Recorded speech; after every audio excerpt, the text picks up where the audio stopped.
내 손녀가 내 성 놀이개냐?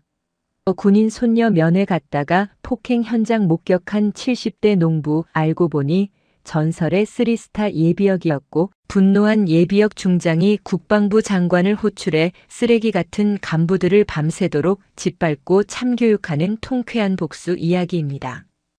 여러분들은 지금 어디에서 어떤 일을 하시면서 청취하고 계신가요? 각자 댓글로 남겨주시면 감사드리겠습니다. 영상 시청하시기 이전에 구독과 좋아요 부탁드립니다. 저희에게 큰 힘이 됩니다. 강원도 인제군 서화면의 도로는 유난히 굽이치고 거칠었다. 한여름의 뜨거운 태양이 아스팔트를 녹일 듯 내리쬐는 오후 2시였다. 그 열기 속을 낡아빠진 1톤 포터 트럭 한 대가 굉음을 내며 달리고 있었다. 흙먼지를 뒤집어 쓴 트럭의 운전석에는 검게 그을린 얼굴의 노인이 앉아 있었다. 헐렁한 등산복 바지에 땀에 쩐 러닝셔츠, 그리고 챙이 다 뜯어진 모자를 눌러 쓴 그의 모습은 영락없는 시골 농부였다. 하지만 핸들을 잡은 그의 손등에는 굵은 핏줄이 지렁이처럼 솟아 있었고 선글라스 너머의 눈빛은 맹수처럼 형형했다. 그가 바로 전설적인 제3군단장 출신 맹광호였다. 트럭 조수석에는 갓 쪄낸 옥수수와 감자가 담긴 박스가 놓여 있었다. 하나뿐인 손녀 맹세희 하사에게 먹일 것들이었다. 맹광호는 입가에 옅은 미소를 지었다. 고집불통인 손녀가 할아버지의 후광이 싫다며 최전방 부사관으로 자원 입대했을 때 그는 펄펄 뛰며 반대했었다. 하지만 제복을 입은 손녀의 모습에서 자신의 젊은 날을 보았고 결국 그 고집을 꺾지 못했다. 오늘은 몰래 면회를 신청해 깜짝 놀라게 해줄 생각이었다. 을지부대 예하 55연대 3대대 위병소 앞에 트럭이 멈춰 섰다. 위병소 근무자인 어린 이병이 다가와 경례 대신 의심스러운 눈초리를 보냈다. 맹광호는 신분증을 건네며 퉁명스럽게 말했다. 의무대 맹세희 하사면회 왔다. 하랩이라고 전해라. 위병소 근무자는 낡은 트럭과 노인의 행색을 위아래로 훑어보더니 무전기에 대고 귀찮다는 듯 몇 마디를 중얼거렸다. 한참 뒤 근무자가 고개를 저으며 돌아왔다. 할아버지, 맹세희 하사님 지금 긴급 의무 지원 나가셔서 면회 안 된답니다. 돌아가시랍니다. 맹광호의 미간이 좁혀졌다. 그는 출발 전 분명히 부대 행정반과 통화해 손녀가 부대 내에 있음을 확인했었다. 무언가 석연치 않았다. 맹광호는 알겠다며 고개를 끄덕이고 차를 돌리는 척하다가 위병소 옆 샛길로 차를 밀어 넣었다. 과거 군단장 시절 이 부대를 시찰하며 파악해 두었던 개구멍이 기억난 것이다. 그는 트럭에서 내려 짐승 같은 몸놀림으로 철조망에 헐거워진 틈을 타 넘었다. 부대 안은 평온해 보였다. 하지만 면회소 뒤편의 숲길, 폐창고 쪽으로 다가갈수록 맹광호의 심장이 불길하게 뛰기 시작했다. 둔탁한 타격음과 억눌린 신음이 들려왔기 때문이다. 이봐, 맹하사. 목소리가 그거밖에 안 나와? 더 크게 질러봐. 듣기 좋게. 맹광호는 소리 죽여 덤불을 헤치고 나아갔다. 그리고 목격한 광경에 그의 피가 거꾸로 솟구쳤다. 폐창고 벽에 맹세희가 몰려 있었다. 그녀의 군복 상의는 단추가 뜯겨 있었고 얼굴은 흙과 피로 범벅이 되어 있었다. 그 앞에는 행정보급관 왕기춘 상사가 거만한 자세로 서 있었다. 왕기춘은 군화발로 맹세희의 정강이를 툭툭 차며 킬킬거렸다. 야, 의무부사관이라는 게 몸이 이렇게 약해서 쓰나. 내가 특별히 체력 단련시켜주는 거니까 감사하게 생각해. 그리고 오늘 밤에 회식 있는 거 알지? 대대장님 옆에서 술 좀 따르라고. 내가 술 따르면 대대장님이 아주 좋아하시니까.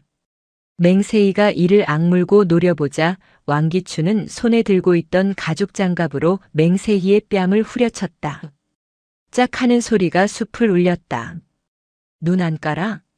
이게 어디서 상사를 노려봐. 내 할애비가 뭐 농사 짓는다며?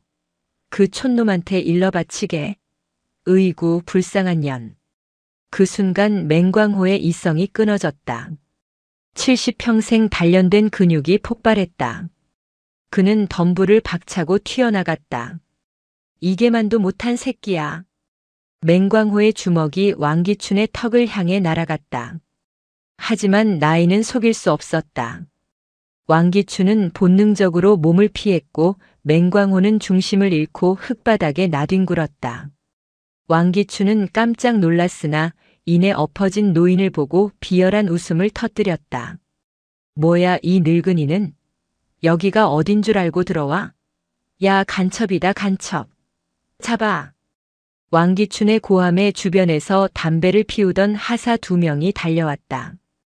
그들은 맹광호의 양팔을 꺾어 제압했다. 맹광호가 몸부림쳤지만 젊은 군인 셋의 힘을 당해낼 수는 없었다. 왕기춘은 바닥에 침을 뱉고는 맹광호의 머리를 군화로 짓밟았다. 아 냄새. 영감탱이한테서 소똥 냄새가 진동을 하네. 당신이 맹하사하랩이야? 잘 됐네. 교육 좀 똑바로 시키지 그랬어. 애가 밤일은 잘하게 생겼는데 군인 체질은 아니더라고. 맹세이가 비명을 지르며 왕기춘의 다리에 매달렸다. 하지 마세요. 우리 할아버지예요. 제발 그만하세요. 왕기춘은 맹세이를 발로 걷어찼다. 맹세이가 나가떨어지자 왕기춘은 맹광호의 귀에 대고 속삭이듯 모욕을 퍼부었다. 잘 들어라 늙은아. 내 손녀는 내 장난감이야. 심심할 때마다 패고 술 따르게 하고 기분 내키면 더한 것도 할 수 있지. 억울해? 경찰 부를까? 여기는 군대야. 내 말이 곧 법이라고. 주제 파악했으면 찌그러져 있어. 되지기 싫으면. 왕기춘과 부하들이 낄낄대며 웃음을 터뜨렸다. 흙바닥에 얼굴이 짓눌린 맹광호의 눈에서 붉은 광기가 번뜩였다. 그는 신음 대신 차가운 숨을 내뱉었다. 장난감이라고 했나. 맹광호는 짓눌린 팔을 비틀어 품 안에서 구형 폴더폰을 꺼냈다. 왕기춘이 비웃으며 핸드폰을 뺏으려 했지만 맹광호의 악력이 더 빨랐다. 그는 단축번호 1번을 눌렀다. 신호가 가기도 전에 상대방이 전화를 받았다. 네, 형님. 안 그래도 연락 기다리고 있었습니다. 전화기 너머의 목소리는 대한민국 국방부 장관 강철수였다. 맹광호는 피 섞인 침을 바닥에 뱉으며 나직하게 그러나 천둥처럼 말했다. 철수야. 지금 당장 12사단 55연대 3대대로 병력 띄워라. 무장 헌병, 감찰, 법무 싹 다 데리고 와. 내 눈앞에 있는 쓰레기들 오늘부로 숨만 쉬는 시체로 만들어버릴 거니까. 왕기춘은 맹광호의 통화 내용을 듣고 배를 잡고 웃었다. 눈물이 날 지경이었다. 국방부 장관? 야, 이 영감 진짜 미쳤네. 야, 너희들 들었냐? 철수래 철수. 아주 소설을 쓰세요. 그래, 불러봐. 대통령도 부르지 그래? 그때였다. 대대장실에서 낮잠을 자던 나태만 중령이 소란을 듣고 달려나왔다. 그는 흑투성이가 된 노인과 그를 밟고 있는 왕기춘을 보고 인상을 찌푸렸다. 왕 상사, 이게 무슨 난리야? 민간인을 왜 부대 안까지 끌어들여? 대대장님, 이 노인네가 무단 침입해서 저를 폭행하려 했습니다. 치매가 심한 것 같습니다. 경찰에 넘기겠습니다. 나태만은 귀찮다는 듯 손을 휘저었다. 시끄러워지기 전에 빨리 치워. 재수없게 웬 늙은이가 꼬여서. 그들이 맹광호를 짐짝처럼 들어 올리려는 순간 인제의 하늘이 찢어질 듯한 굉음으로 뒤덮였다. 처음에는 천둥 소리인 줄 알았다. 하지만 소리는 점점 규칙적이고 위협적으로 변해갔다. 두두두두두두. 산 너머에서 거대한 검은 그림자들이 솟아올랐다. 육군 항공작전 사령부 소속 UH-의육식 블랙호크 헬기 3대가 편대를 이루며 부대 상공을 점령했다. 헬기의 로터가 일으키는 강력한 하강풍에 연병장의 모래바람이 폭풍처럼 일었다. 왕기춘과 나태만은 눈을 뜨지 못한 채 비틀거렸다. 가운데 헬기의 옆면에는 선명한 국방부 장관 표지판이 번쩍였다. 나머지 두 대에는 별 3개와 별 2개가 그려져 있었다. 헬기가 착륙하기도 전에 레펠이 내려오고 완전 무장한 군사경찰 특임대 SDT 대원들이 검은색 대테러 복장을 한 채 연병장으로 쏟아져 내렸다. 그들은 순식간에 왕기춘과 그의 부하들, 그리고 멍하니 서 있던 나태만 중령을 에워쌌다. 전원 동작 그만. 무릎 꿇고 손머리 위로. 특임대장의 고함에 왕기춘은 다리가 풀려 주저앉았다. 헬기의 문이 열리고 정복을 입은 장성들이 뛰어내렸다. 가장 먼저 흙먼지를 헤치고 달려온 사람은 3군단장이었다. 그 뒤를 12사단장이 그리고 마지막으로 국방부 장관 강철수가 굳은 표정으로 걸어왔다. 3군단장과 12사단장은 흙바닥에 앉아있는 맹광호를 보자마자 사색이 되어 달려가 무릎을 꿇었다. 맹제동님, 면목 없습니다. 제가 늦었습니다. 3군단장의 목소리가 떨렸다. 강철수 장관은 맹광호 앞에 서서 거수 경례를 올렸다. 각 잡힌 경례였으나 그의 눈가는 분노로 떨리고 있었다. 충성. 장관 강철수 맹광호 제동님의 호출을 명받았습니다. 나태만 중령은 그 자리에서 기절할 뻔했다. 자신이 재수 없는 늙은이 취급했던 사람이 전설적인 맹광호 장군이라니. 왕기춘은 입을 딱 벌린 채 숨조차 쉬지 못했다. 상황 파악이 되지 않는 뇌가 정지해버린 듯 했다. 맹광호는 강 장관의 부축을 거절하고 스스로 일어섰다. 그는 흙 묻은 바지를 털지도 않은 채 바닥에 주저앉은 왕기춘에게 다가갔다. 맹광호의 그림자가 왕기춘을 덮쳤다. 아까 뭐라고 했지? 내 손녀가 장난감이라고. 내 냄새가 역겨우니 꺼지라고. 왕기춘은 살려달라고 빌기 위해 입을 열었으나 목소리가 나오지 않았다. 맹광호는 왕기춘의 어깨에 붙은 상사 계급장을 손으로 쥐어뜯어 버렸다. 옷감이 찢어지는 소리가 정적을 갈랐다.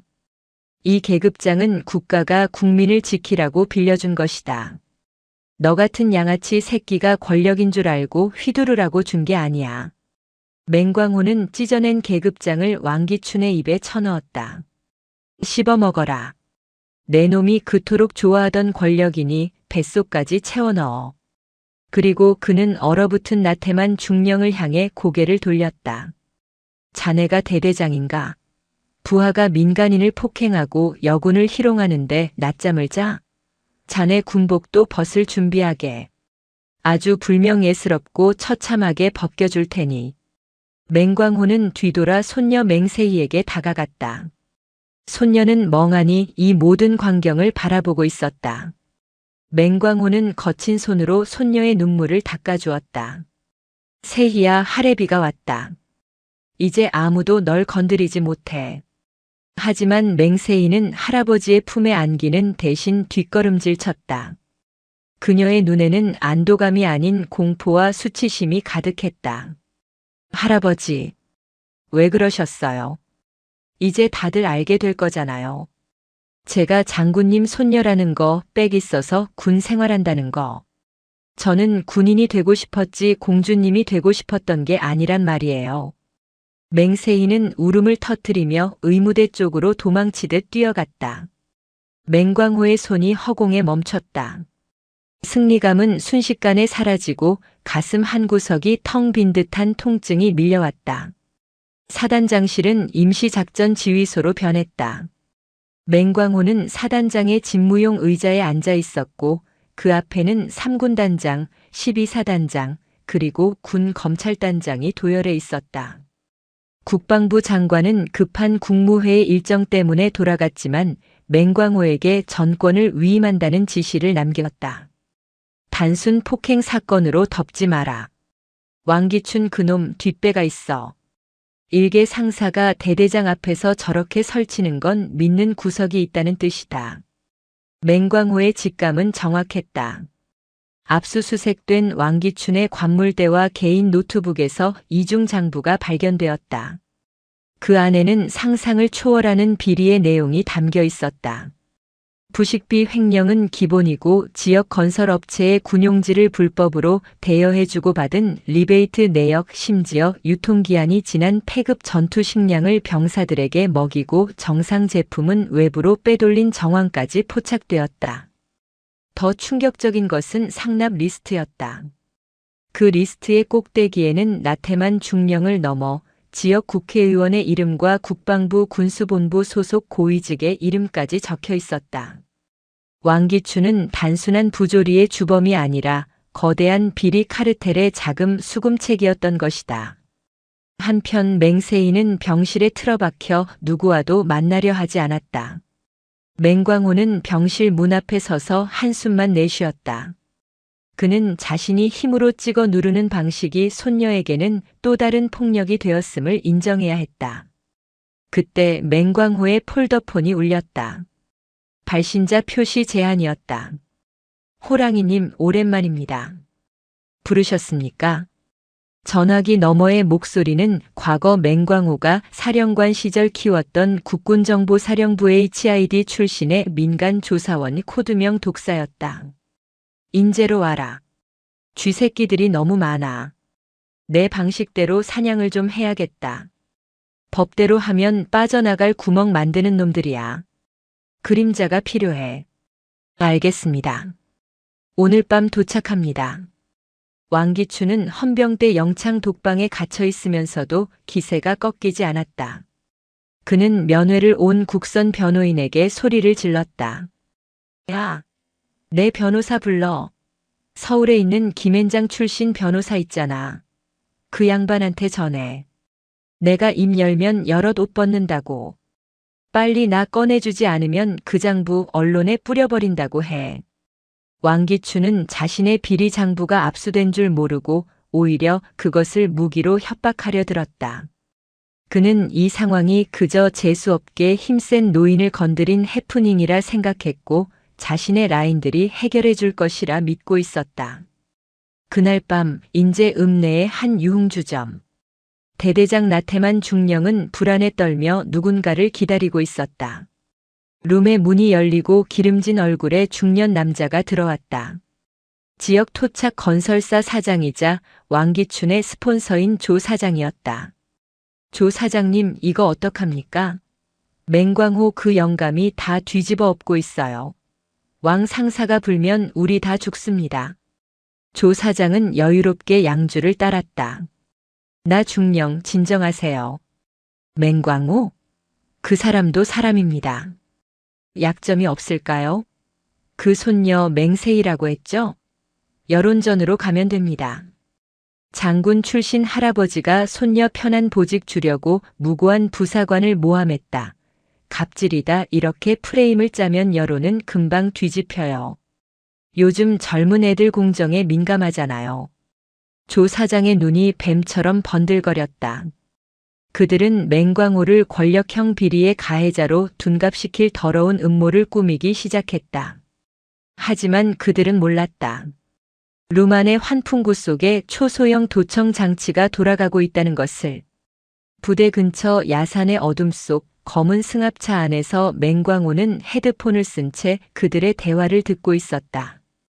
그의 옆에는 날카로운 인상의 독사가 노트북 화면을 응시하고 있었다. 맹광호가 헤드폰을 벗으며 나직하게 으르렁거렸다. 여론전이라. 그래, 누가 진짜 여론의 맛을 보게 될지 두고 보자. 내 손녀를 건드린 데가 뼛속까지 시리게 해주마. 맹광호는 트럭 짐칸에서 낡은 야전삽을 꺼내 들었다. 그의 눈빛은 더 이상 농부의 것이 아니었다. 인제의 밤, 늙은 호랑이의 진짜 사냥이 시작되고 있었다. 다음 날 아침 인제의 공기는 어제와 달랐다. 맑고 상쾌한 산 공기가 아니라 끈적하고 불쾌한 습기가 부대 전체를 감싸고 있었다. 맹광호가 예상했던 대로 적들의 반격은 물리적인 주먹이 아닌 더러운 입과 손가락에서 시작되었다. 오전 10시가 되자 인터넷 커뮤니티와 군 관련 제보 채널이 시끄러워졌다. 제목은 자극적이었다. 갑질의 제왕, 예비역 장성 할배의 행패, 손녀 편한 보직 주려고 멀쩡한 상사 구타한 3스타. 게시물에는 교묘하게 편집된 영상이 첨부되어 있었다. 맹광호가 흙바닥에서 왕기춘의 멱살을 잡으려 달려드는 장면, 그리고 왕기춘이 일방적으로 맞는 듯한 각도의 사진들이었다. 왕기춘이 맹세희를 폭행하는 장면은 쏙 빠져 있었다. 댓글창은 순식간에 아수라장이 되었다. 요즘 시대가 어느 시대인데 아직도 쌍팔년도 짓거리를 하냐. 저 할배 연금 박탈해라. 손녀가 얼마나 패급이면 할아버지가 와서 깽판을 치냐 등 맹광호와 맹세희를 향한 비난이 쇄도했다. 조 사장이 고용한 댓글 부대와 여론 조작팀이 조직적으로 움직인 결과였다.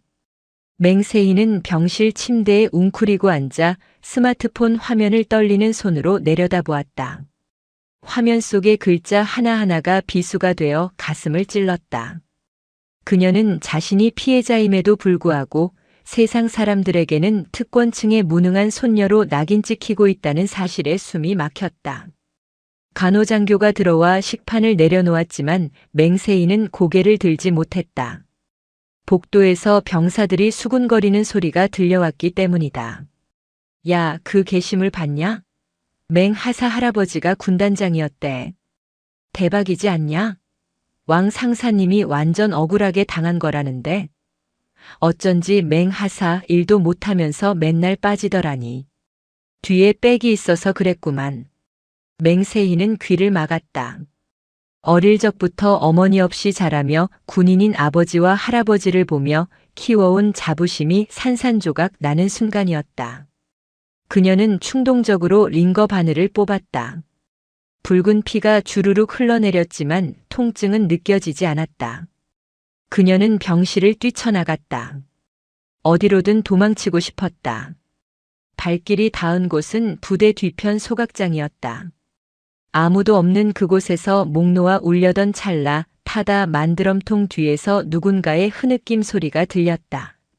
맹세희는 숨을 죽이고 다가갔다. 그곳에는 갓 전입 온 듯한 이등병 하나가 쭈그리고 앉아 가족 사진을 보며 울고 있었다. 그의 얼굴은 멍투성이었고 군복 상의 안쪽에는 붉은 상처 자국이 선명했다. 맹세희는 그 병사를 알아보았다. 왕기춘 상사가 평소 관심 병사라며 집중적으로 괴롭히던 김이병이었다. 김이병은 인기척에 놀라 벌떡 일어나며 덜덜 떨었다. 자, 잘못했습니다. 다시는 안 울겠습니다. 살려주십시오. 조건 반사적인 공포였다. 맹세희는 가슴이 쿵 내려앉았다. 자신만이 피해자가 아니었다. 왕기춘이라는 독버섯은 이 부대 곳곳에 포자를 퍼뜨리고 있었다. 자신이 병실에 숨어 세상의 비난을 두려워하는 동안에도 약한 병사들은 여전히 그 지옥 속에 남겨져 있었던 것이다. 김이병 앉아봐. 나야 맹하사. 맹세희의 목소리에 김이병은 긴장을 풀고 주저앉았다. 그는 맹세희의 퉁퉁 부은 얼굴을 보고는 울먹였다. 하사님도 왕 상사님한테 당하신 겁니까? 김이병의 입에서 나온 이야기는 충격적이었다. 왕기춘은 병사들의 월급 카드를 강제로 걷어 유흥비로 탕진하고 있었고 이에 항의하는 병사는 지능적으로 괴롭혀 정신과 치료를 받게 만들었다고 했다. 심지어 지난달 전역한 선임병 하나는 왕기춘의 협박에 못 이겨 자살 시도까지 했었다는 사실을 털어놓았다. 맹세희는 주먹을 꽉 쥐었다. 손톱이 살을 파고들었다. 할아버지가 나선 것은 단순한 가족의 때문만이 아니었을 것이다.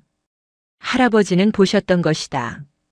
이 썩어빠진 부대의 민낯을. 그런데 자신은 그저 내 자존심이 상한다고 사람들이 손가락질한다고 숨어만 있었다. 부끄러움이 뜨거운 용암처럼 속에서 치밀어 올랐다. 그 시각 맹광호는 인제 읍내의 허름한 모텔방에 앉아 있었다.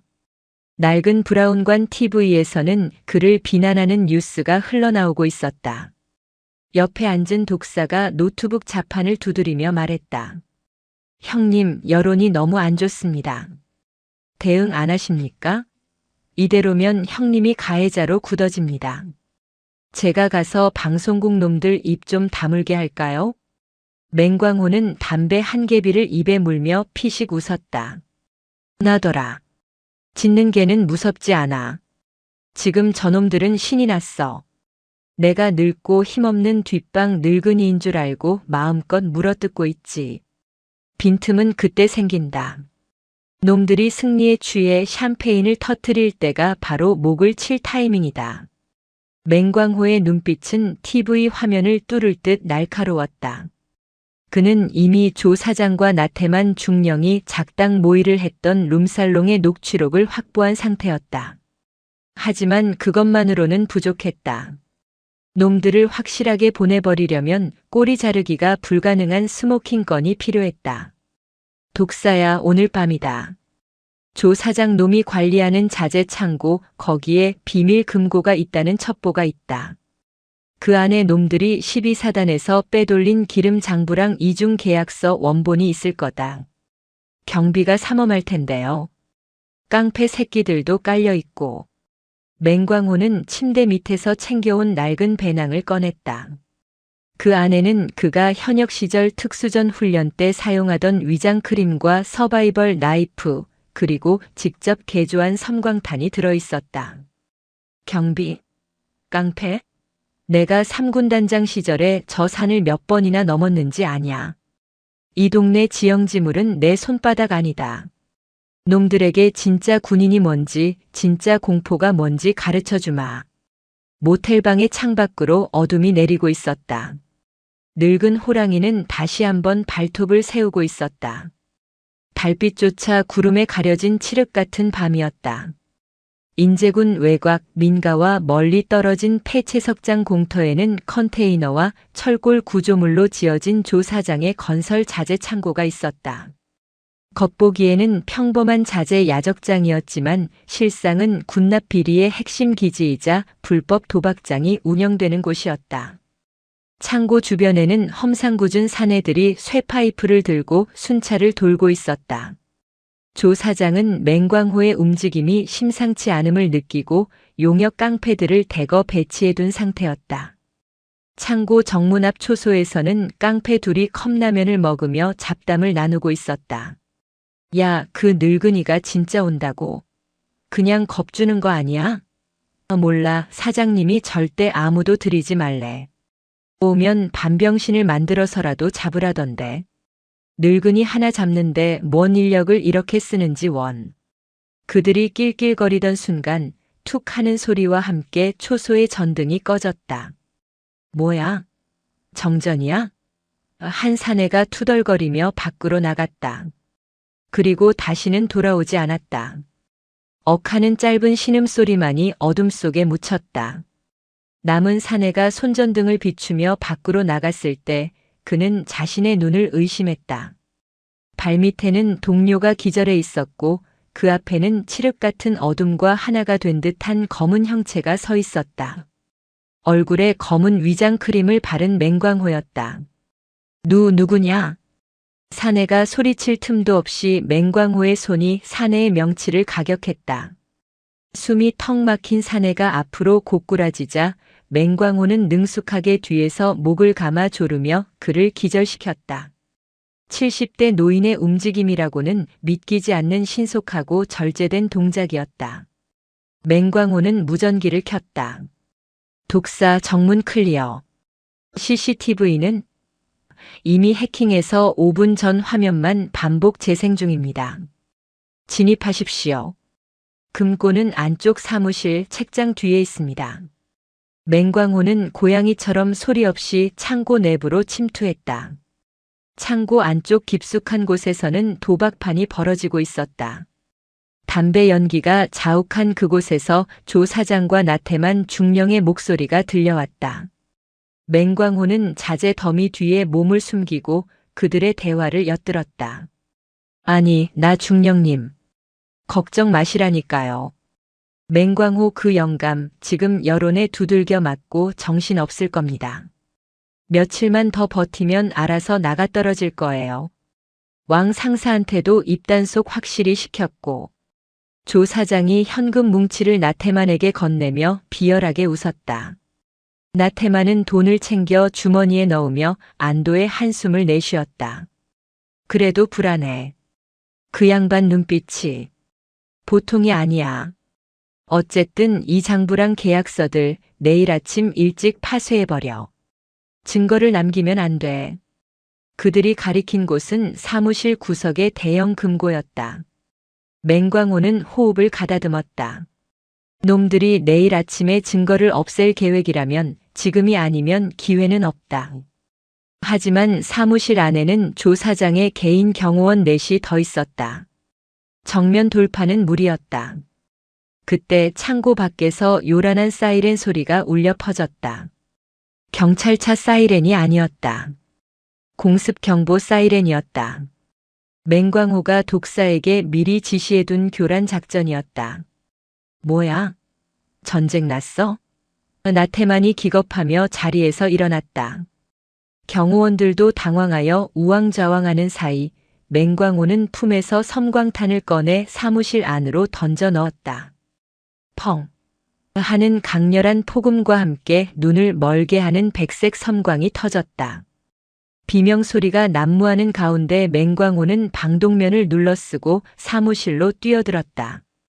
그는 눈을 감고 귀를 막고 있던 경호원들의 급소를 정확하게 타격해 무력화시켰다. 지팡이 대신 든 묵직한 3단봉이 허공을 갈랐다. 눈을 뜨지 못하고 허우적거리는 조 사장의 멱살을 잡은 맹광호는 낮고 굵은 목소리로 속삭였다. 금고 열어. 3초 준다. 안 그러면 내 손가락 하나씩 자른다. 조 사장은 공포에 질려 오줌을 지리며 떨리는 손으로 금고 다이얼을 돌렸다. 금고 문이 열리자 맹광호는 그 안에 있는 서류 뭉치와 USB 그리고 현금 장부를 배낭에 쓸어 담았다.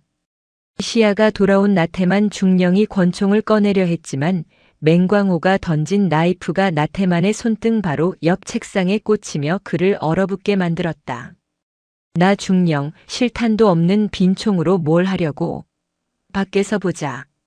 법정에서 보는 게 더 재미있겠지만. 맹광호는 연막탄을 하나 더 터뜨리고는 유유히 어둠 속으로 사라졌다. 인제의 밤안개 속으로 사라지는 그의 뒷모습은 마치 산군, 산의 주인인 호랑이 그 자체였다. 한편 병실로 돌아온 맹세인은 결심을 굳히고 있었다. 그녀는 더 이상 피해자로 남지 않기로 했다. 그녀는 서랍 깊숙한 곳에서 자신의 노트 한 권을 꺼냈다. 그곳에는 그녀가 의무부사관으로 복무하며 진료했던 병사들의 기록이 적혀 있었다. 단순 타박상, 넘어짐으로 기록되었으나 실제로는 구타 흔적이었던 수많은 진료 기록들. 그녀는 그것이 결정적인 증거가 될 수 있음을 깨달았다. 그녀는 짐을 쌌다. 그리고 병원복을 벗고 각 잡힌 전투복으로 갈아입었다. 거울 속에 비친 그녀의 눈은 더 이상 흔들리지 않았다. 그녀는 할아버지가 있는 곳으로 가야 했다. 날이 밝았다. 맹광호는 확보한 증거물들을 가지고 은신처로 돌아왔다. 하지만 그의 표정은 밝지 않았다.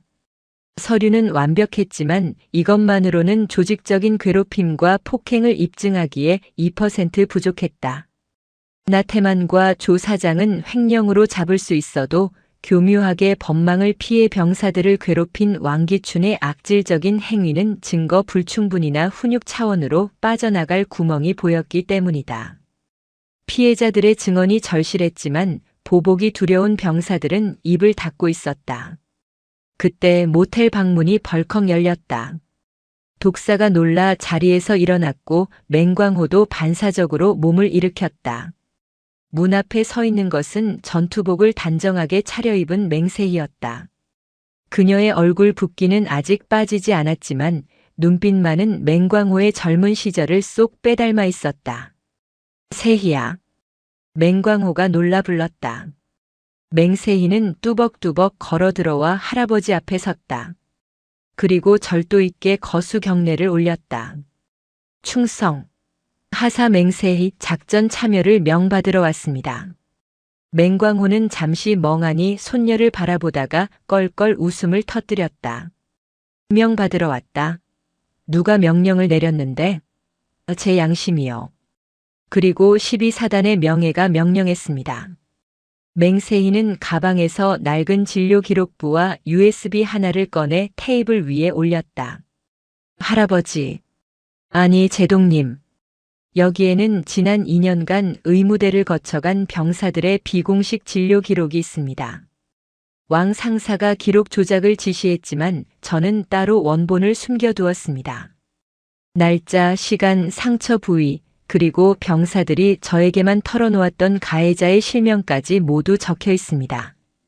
맹광호는 기록부를 넘겨보았다. 그곳에는 참혹한 진실이 빼곡히 적혀 있었다. 이것이야말로 왕기춘과 그 일당을 빼도 박도 못하게 만들 결정적인 스모킹 건이었다. 맹광호의 눈시울이 붉어졌다. 무섭지 않으냐? 이게 공개되면 너도 징계를 받을 수 있다. 기록 조작을 방조한 거니까. 상관없습니다. 제가 옷을 벗는 한이 있어도 그 쓰레기들이 군복 입고 설치는 꼴은 더 이상 못 봅니다. 그리고 할아버지가 혼자 싸우게 두지 않을 겁니다. 맹세희의 말에 맹광호는 자리에서 일어나 손녀의 어깨를 두 손으로 꽉 잡았다. 그래, 내 손녀 맞구나. 호랑이 새끼가 강아지일 리가 없지. 맹광호와 맹세희 그리고 독사는 머리를 맞대고 마지막 작전을 짰다. 적들은 증거를 잃어버리고 패닉에 빠져 있을 것이었다. 이럴 때일수록 그들을 더 구석으로 몰아넣어 자멸하게 만들어야 했다. 나 중령은 의심이 많은 놈이다. 지금쯤 조 사장을 의심하고 있을 거야. 우리가 조 사장 사무실을 털었는데 나 중령의 비리 장부만 쏙 빼왔다고 소문을 내자. 그리고 조 사장에게는 나 중령이 꼬리 자르기를 하려 한다고 흘리고. 독사의 제안에 맹광호가 고개를 끄덕였다. 이간질 작전이었다.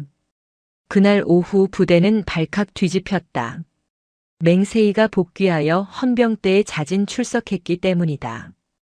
그녀는 자신이 작성한 비밀 진료 기록을 제출하며 왕기춘의 폭행을 조직적으로 묵인한 간부들의 실명을 모두 공개했다. 소문은 삽시간에 퍼졌다. 병사들 사이에서 맹하사가 총대를 맸다. 진짜 증거가 나왔다더라는 말이 돌자 숨죽이고 있던 피해자들이 하나둘 용기를 내기 시작했다. 소각장에서 만났던 김이병이 가장 먼저 헌병대 문을 두드렸다. 그 뒤를 이어 휴가 나간 병사들까지 전화로 제보를 해왔다. 둑이 터진 것이었다. 나태만 중령은 사단장실로 불려갔다. 사단장은 맹세희가 제출한 진료 기록과 맹광호가 보내온 선물이 중 장부 사본을 책상에 던지며 분노했다. 나 중령, 자네 제정신이야?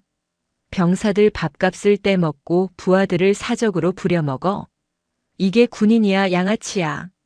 나태만은 무릎을 꿇고 빌었다. 사단장님, 저는 모릅니다. 다 왕 상사가 꾸민 일입니다. 조 사장이랑 왕 상사가 저를 속인 겁니다. 그때 사단장실 문이 열리고 맹광호가 걸어 들어왔다. 그 뒤에는 헌병들이 체포된 조 사장을 끌고 오고 있었다. 조 사장은 나태만을 보자마자 소리를 질렀다. 이 배신자 새끼, 내가 혼자 살겠다고 나를 팔아? 야 나태만, 내가 저번에 룸에서 받은 돈이 얼마인지 다 불어주마. 서로를 물어뜯는 추악한 폭로전이 시작되었다. 맹광호는 그 광경을 팔짱을 낀 채 차갑게 내려다보았다. 그의 옆에는 맹세희가 당당하게 서 있었다. 받느냐 세희야. 악은 성실하지 않다. 이익이 사라지면 저렇게 서로를 잡아먹지. 저게 놈들의 본성이다. 모든 것이 맹광호의 계획대로 흘러가고 있었다. 하지만 아직 끝이 아니었다. 가장 악질적인 독사 왕기춘이 남아있었다. 그는 영창 안에서도 아직 상황 파악을 못하고 있었다. 맹광호는 사단장에게 양해를 구하고 맹세희와 함께 헌병대 유치장으로 향했다. 가자, 세희야. 마지막 청소를 하러. 철창 너머로 왕기춘이 보였다. 그는 아직도 여유로운 척 다리를 떨고 있었다.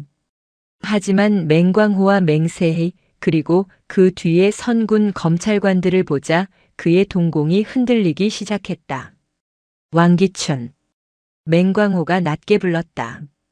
내 변호사도 내 뒷배들도 다 도망갔다. 이제 여기엔 너와 내가 지은 죄 그리고 내가 짓밟았던 사람들만 남았다. 맹세희가 왕기춘 앞으로 한 발짝 다가섰다. 그녀는 더 이상 떨지 않았다. 왕 상사님. 아니, 왕기춘 씨. 당신이 때릴 때마다 냈던 그 소리 찰지다고 하셨죠? 이제 당신이 비명을 지를 차례입니다. 법의 심판대 위에서. 왕기춘의 얼굴이 하얗게 질려갔다. 인제의 호랑이와 새끼 호랑이가 놈의 숨통을 조여오고 있었다. 보통 군사법정은 폐쇄적이고 조용하기 마련이다. 하지만 오늘 제12보병사단 군사법원 앞은 새벽부터 몰려든 취재진과 유튜버들, 그리고 군 인권센터 회원들로 인산인해를 이루었다. 맹광호가 터뜨린 인재 카르텔 사건은 전 국민의 공분을 샀고 국방부는 여론을 의식해 이례적으로 재판의 일부 과정을 공개하기로 결정했다. 법정 안의 공기는 납처럼 무거웠다. 피고인석에는 수의를 입은 왕기춘과 나태만 조 사장이 나란히 앉아 있었다. 왕기춘은 며칠 사이 살이 쏙 빠져 퀭한 눈을 하고 있었으나 여전히 억울하다는 듯 입술을 달달 떨고 있었다. 그의 곁에 앉은 변호인은 서울에서 급히 내려온 대형 로펌 출신으로 서류 뭉치를 넘기며 빈틈을 찾느라 분주했다. 재판장이 개정을 선언하자마자 검찰관이 공소사실을 낭독했다. 특수폭행, 횡령, 직권남용, 뇌물수수 등 죄목만 나열하는데도 10분이 넘게 걸렸다. 왕기춘 측 변호인이 자리에서 일어났다. 그는 능숙한 어조로 재판부를 향해 읍소했다. 존경하는 재판장님. 피고인 왕기춘은 부대의 기강을 확립하기 위해 다소 거친 방식을 썼을 뿐입니다. 이는 훈육의 일환이었지 사적인 감정은 없었습니다. 또한 피해자라고 주장하는 맹세희 하사와 병사들은 평소 업무 능력이 현저히 떨어져 교육이 필요했던 상황임을 참작해 주십시오. 방청석에서 야유가 터져나왔다. 재판장이 정숙을 요구하며 망치를 두드렸다.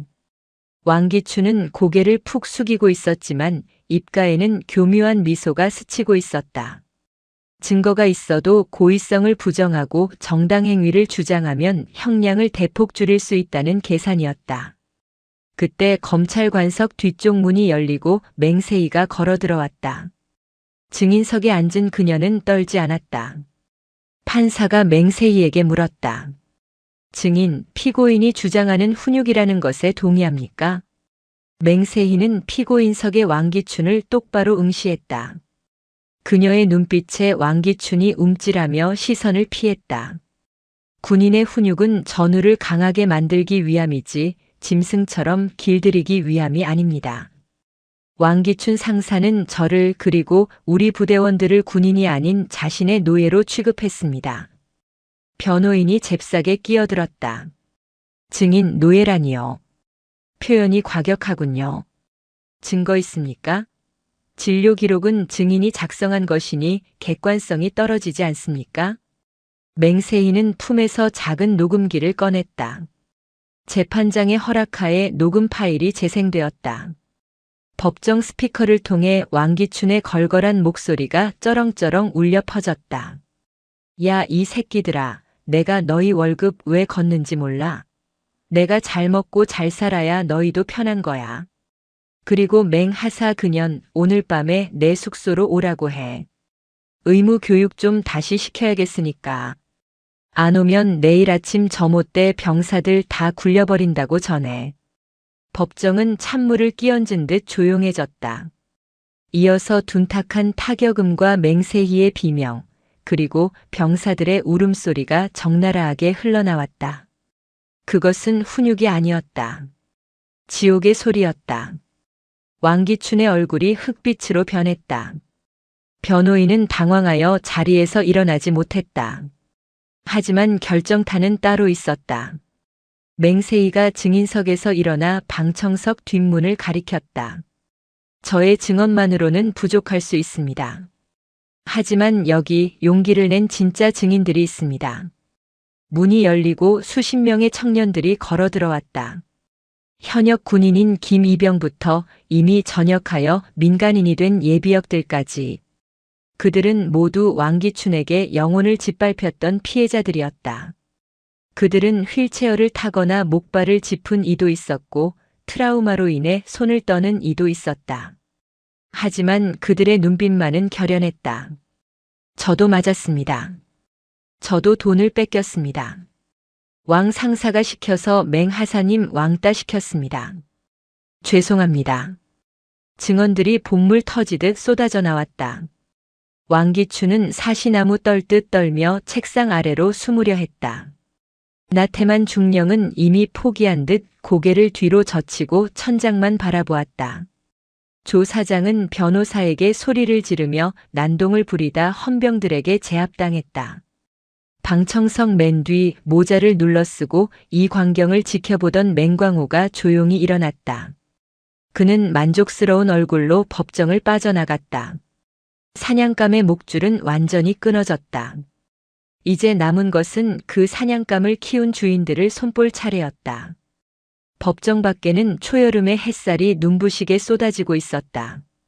하지만 맹광호가 향하는 곳은 어둠이 짙게 깔린 서울의 한 고급 요정이었다. 인제에서의 재판이 왕기춘과 나태만이라는 썩은 가지를 쳐내는 과정이었다면 맹광호의 진짜 전쟁은 이제부터였다. 그는 12사단을 병들게 한 뿌리, 즉 뒤를 봐주던 국방부 군수본부장과 지역구 국회의원 박 의원을 정조준하고 있었다. 서울 강남의 은밀한 요정.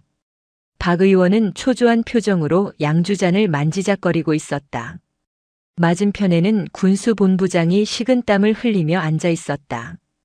본부장, 어떻게 좀 해봐.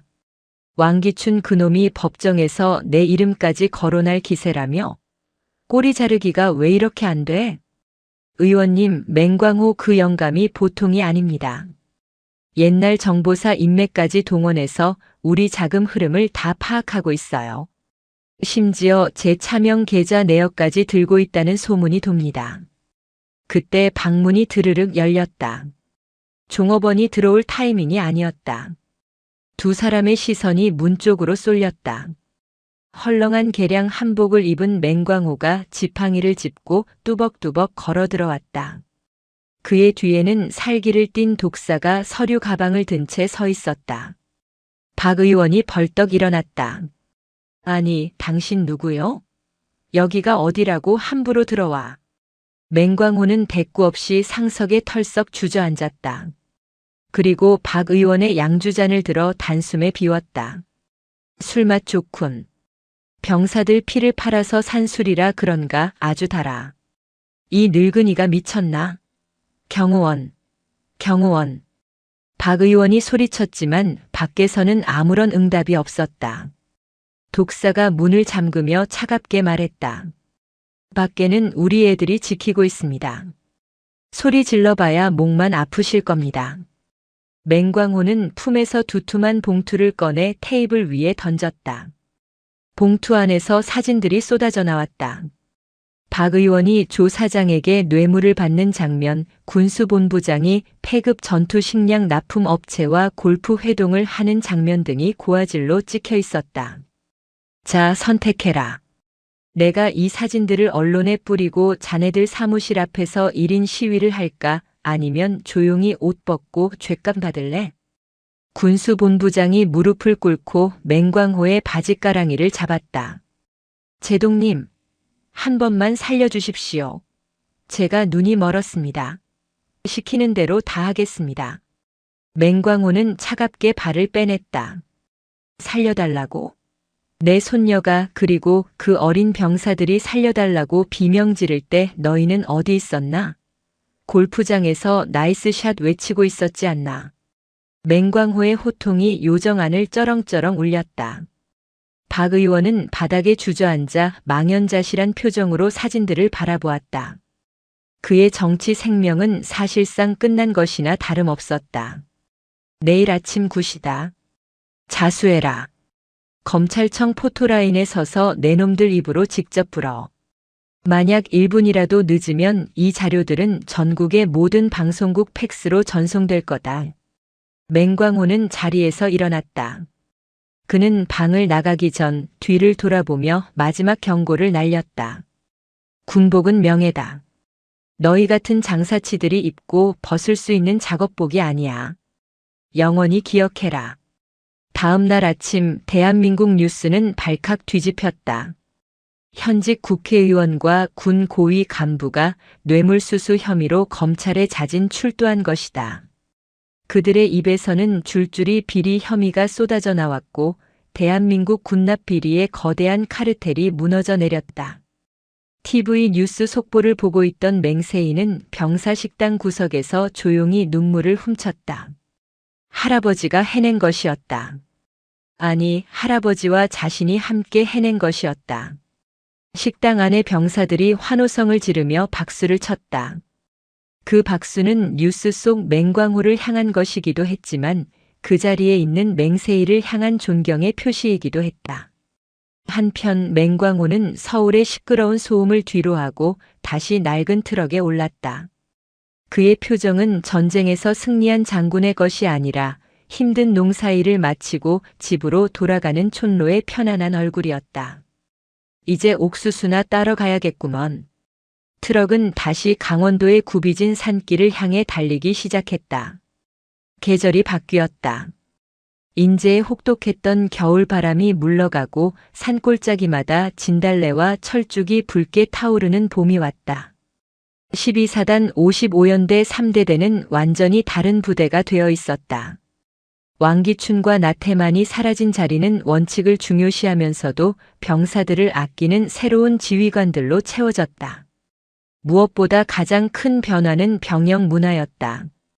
구타와 가혹 행위가 사라진 내무반에서는 웃음소리가 들려왔고 병사들은 서로의 눈치를 보지 않고 휴식을 취했다. 맹세희는 중사로 진급했다. 그녀는 더 이상 위축된 피해자가 아니었다. 그녀는 병사들의 건강뿐만 아니라 마음까지 치료해주는 큰 누나 같은 존재가 되어 있었다. 의무대 앞에는 진료를 받으려는 병사들뿐만 아니라 고민 상담을 하려는 병사들의 줄이 이어졌다. 어느 화창한 주말 맹세희는 외박을 신청하고 부대를 나섰다. 위병소 앞에는 익숙한 1톤 트럭이 서 있었다.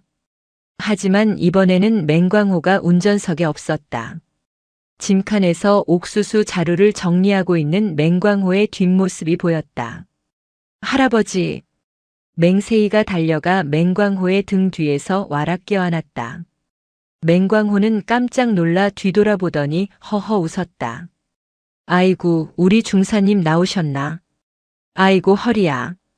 할아버지, 왜 안 기다리고 짐을 나르고 계세요? 제가 할게요. 두 사람은 트럭을 타고 인제 읍내의 작은 막국수 집으로 향했다. 소박한 점심 식사 자리였지만 그 어떤 호화로운 만찬보다 따뜻했다. 맹광호는 손녀의 군복에 달린 중사 계급장을 흐뭇하게 바라보았다. 그래, 요즘은 좀 어떠냐? 아직도 할애비 백이라고 수군거리는 놈들 있냐? 아니요. 이제 아무도 그런 말 안 해요. 오히려 할아버지 덕분에 부대 좋아졌다고 다들 감사해해요. 그리고 저 다음 달에 특급 전사 도전해요. 특급 전사? 내가? 네. 체력 측정 다 만점 받았어요. 왕 상사. 그 사람한테 당할 때 힘이 없으면 아무것도 지킬 수 없다는 걸 배웠거든요. 그래서 매일 연병장 뛰었어요. 맹광호는 국수 그릇에 코를 박고 훌쩍거리는 신용을 했다. 가슴이 벅차올랐기 때문이다. 나약했던 손녀가 시련을 딛고 진정한 군인으로 성장한 모습이 너무나 대견했다. 세희야. 네, 할아버지. 고맙다. 맹세희가 눈을 동그랗게 떴다. 제가 고맙죠. 할아버지가 다 해결해 주셨잖아요. 아니다. 내가 용기를 내지 않았다면 나는 그저 성질 더러운 늙은이로 끝났을 거다. 내가 나를 다시 진짜 군인으로 만들어줬어. 그리고 내가 무사해서 정말 다행이다.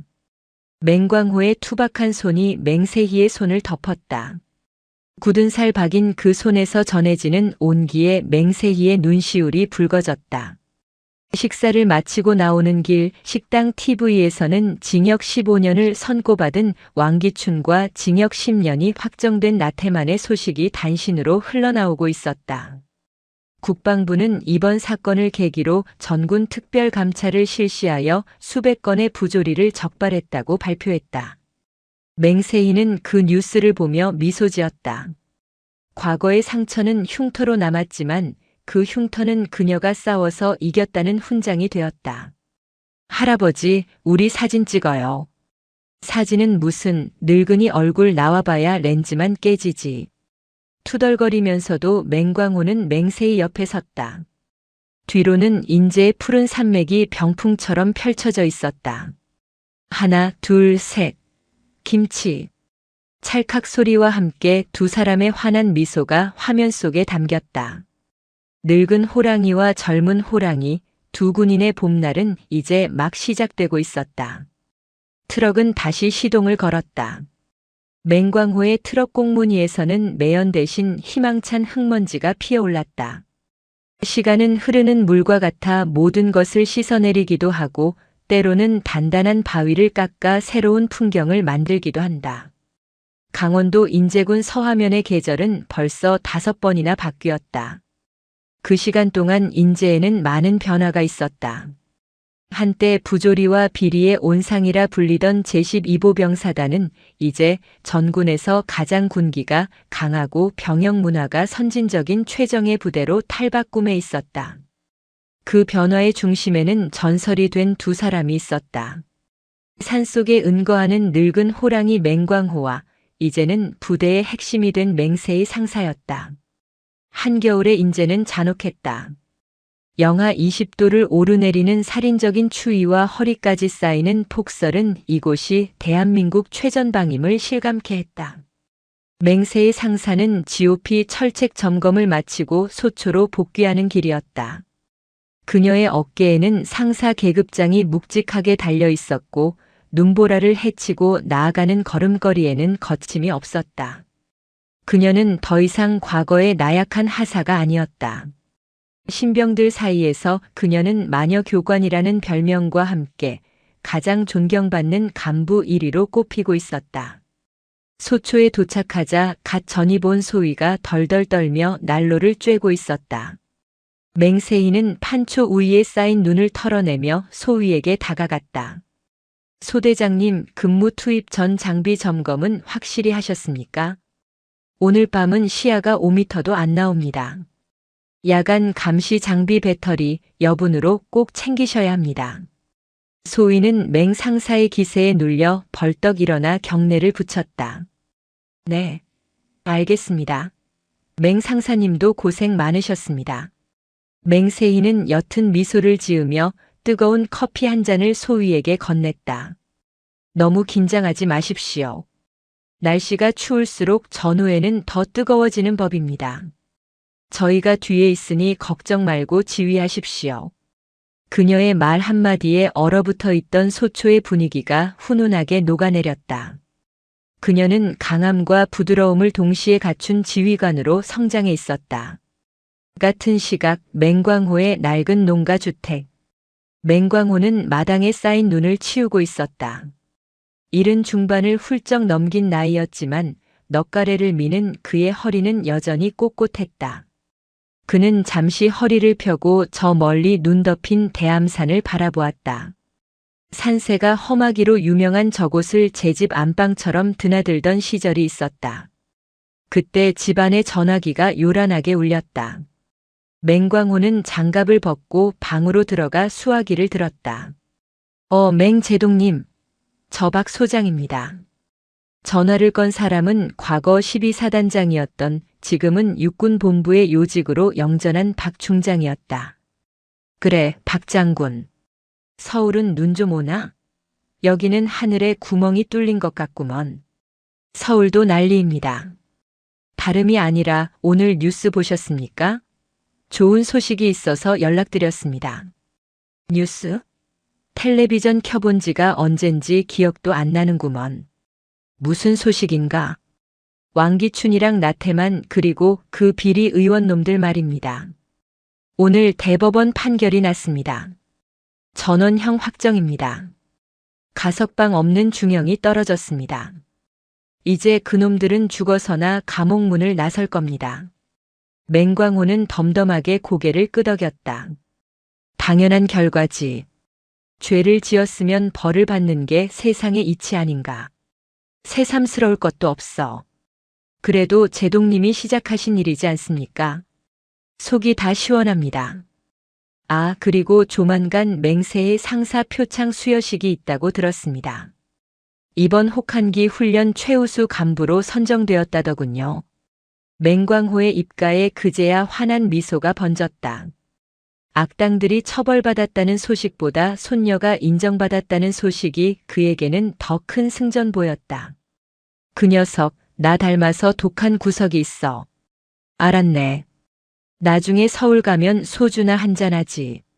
전화를 끄는 맹광호는 벽에 걸린 낡은 액자를 바라보았다.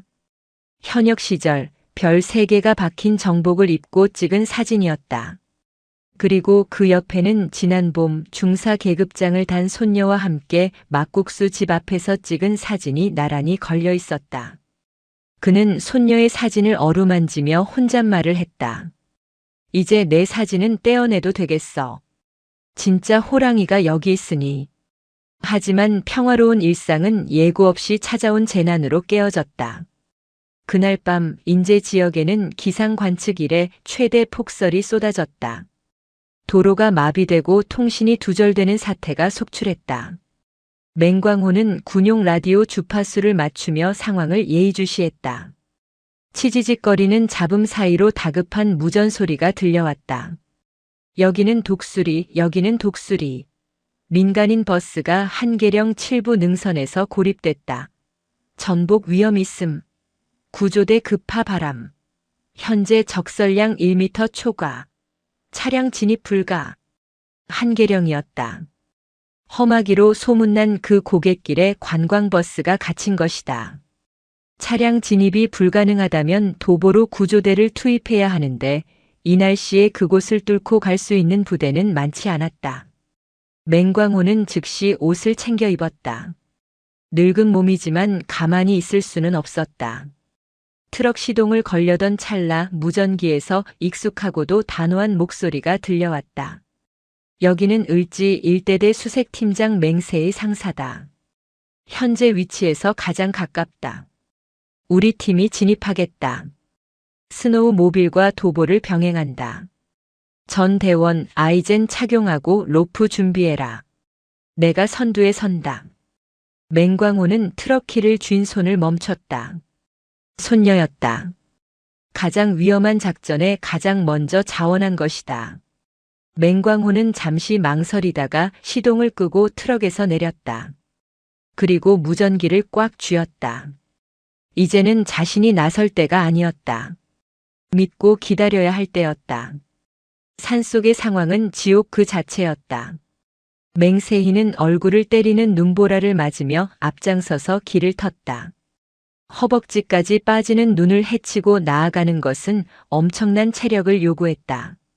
뒤따르는 병사들이 지쳐 쓰러지려 할 때마다 맹세희는 소리를 질러 그들을 깨웠다. 정신 차려.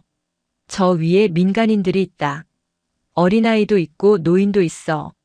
우리가 포기하면 저 사람들은 다 죽는다. 너희가 군복을 왜 입었는지 생각해라.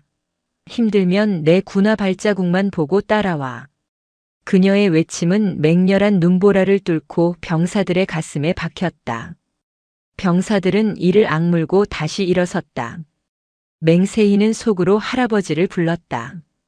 할아버지라면 이럴 때 어떻게 하셨을까? 더 강하게, 더 빠르게. 그녀는 극한의 고통 속에서도 정신줄을 놓지 않았다.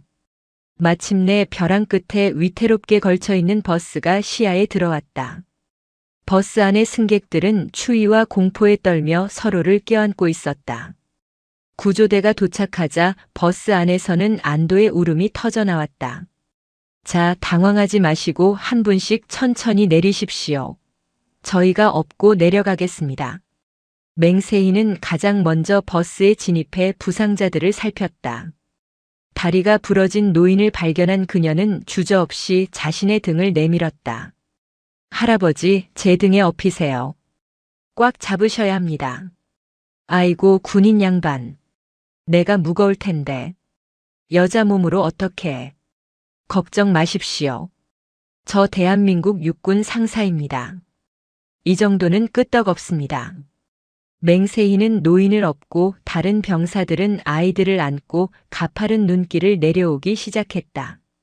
내려오는 길은 올라갈 때보다 더 위험했다. 맹세희의 발이 미끄러질 뻔한 아찔한 순간도 있었다. 하지만 그녀는 비명을 지르는 대신 아랫입술을 깨물며 균형을 잡았다. 입술에서 피가 흘러내렸지만 그녀는 멈추지 않았다. 새벽 동이 터울 무렵 구조대는 기적적으로 산 아래 안전지대에 도착했다. 대기하고 있던 구급차들이 환자들을 이송했고 현장은 취재진과 가족들로 북새통을 이루었다. 카메라 플래시가 터지고 기자들이 맹세희에게 마이크를 들이댔다. 맹 상사님, 이 위험한 상황에서 어떻게 구조를 결심하셨습니까? 두렵지 않으셨습니까? 한 말씀만 부탁드립니다. 맹세희는 땀과 눈 녹은 물로 범벅이 된 얼굴을 닦으며 짧게 대답했다. 군인이 국민을 구하는 건 뉴스거리가 아니라 당연한 임무입니다. 저보다는 저를 믿고 따라와준 우리 대원들을 찍어주십시오. 그녀는 카메라를 피해 대원들이 있는 곳으로 향했다. 지쳐 쓰러져 있는 병사들의 등을 두드려주고 따뜻한 물을 건네는 그녀의 뒷모습이 뉴스 화면을 통해 전국으로 생중계되었다. 맹광호는 집에서 그 뉴스를 보고 있었다. 화면 속 당당한 손녀의 모습에 그의 눈가가 촉촉하게 젖어들었다. 그는 텔레비전을 끄고 조용히 옷을 갈아입었다. 가장 아끼는 정장, 그리고 가슴 안주머니에는 낡은 훈장 하나를 넣었다. 며칠 뒤 맹세희가 휴가를 받아 맹광호의 집을 찾았다. 그녀의 손에는 붕대가 감겨 있었다. 구조작전 중 입은 영광의 상처였다. 맹광호는 아무 말 없이 닭백숙을 끓여내왔다. 김이 모락모락 나는 닭다리를 뜯어 손녀의 밥그릇에 올려주었다. 많이 먹어라. 고생했다. 할아버지도 뉴스 보셨어요? 봤지. 온 동네가 떠들썩하더구나. 우리 손녀가 영웅이 됐다고 이장이 플래카드를 건다는 걸 내가 말렸다. 맹세희는 씩 웃으며 국물을 들이켰다. 잘하셨어요. 부끄럽게 무슨 플래카드예요. 식사가 끝난 후 두 사람은 툇마루에 앉아 차를 마셨다. 겨울 햇살이 따사롭게 마당을 비추고 있었다. 맹광호는 품에서 작은 상자를 꺼내 맹세희에게 건넸다. 이게 뭐예요? 열어봐라. 상자 안에는 맹광호가 평생을 간직해온 지휘봉이 들어있었다. 그가 3군 단장으로 전역할 때 받았던 그의 군 생활의 정수가 담긴 물건이었다. 할아버지, 이건 제동님의 보물이잖아요. 이제 주인에게 돌려주는 거다. 나는 이제 밭을 가는 농부일 뿐이야. 전장을 누비는 호랑이에게 필요한 건 낡은 훈장이 아니라 지휘봉이지. 내가 가져라. 맹세희는 떨리는 손으로 지휘봉을 잡았다. 묵직한 무게감이 손끝을 타고 전해졌다. 그것은 단순한 물건이 아니라 할아버지가 지켜온 신념과 명예, 그리고 그가 짊어졌던 무게였다. 할아버지, 저 할아버지처럼 훌륭한 군인이 될 수 있을까요? 맹광호는 손녀의 어깨를 감싸 안으며 고개를 저었다. 아니, 너는 나보다 더 훌륭한 군인이 될 거다. 나는 분노로 싸웠지만 너는 사랑으로 지키더구나. 너는 이미 나를 넘어섰다. 맹세희의 눈에서 눈물이 툭 떨어졌다. 그녀는 할아버지의 품에 얼굴을 묻었다. 맹광호는 거친 손으로 손녀의 등을 토닥였다. 그 순간 과거의 아픔과 상처는 모두 눈 녹듯 사라지고 두 사람 사이에는 깊은 신뢰와 사랑만이 남았다. 그날 오후 맹광호는 맹세희를 배웅하기 위해 트럭을 몰고 나갔다. 부대 앞까지 태워다 주는 길, 차창 밖으로 스쳐 지나가는 인제의 풍경은 평화로웠다. 5년 전 분노와 복수심으로 달렸던 그 길을 이제는 자부심과 행복으로 달리고 있었다. 부대 위병소 앞에 도착하자 맹세희가 차에서 내렸다. 그녀는 온매무새를 다듬고 맹광호를 향해 절도 있게 거수 경례를 올렸다. 충성. 잘 다녀오겠습니다. 맹광호도 차에서 내려 굽은 허리를 펴고 정식으로 답례했다. 충성. 건투를 빈다라 맹상사. 맹세희가 위병소를 통과해 부대 안으로 멀어질 때까지 맹광호는 그 자리에 서 있었다. 그녀가 사라진 뒤 그는 트럭에 올라타며 혼잣말을 했다. 이제 다리 뻗고 자겠구먼. 돌아가는 길 맹광호는 라디오에서 흘러나오는 옛날 군가를 흥얼거렸다.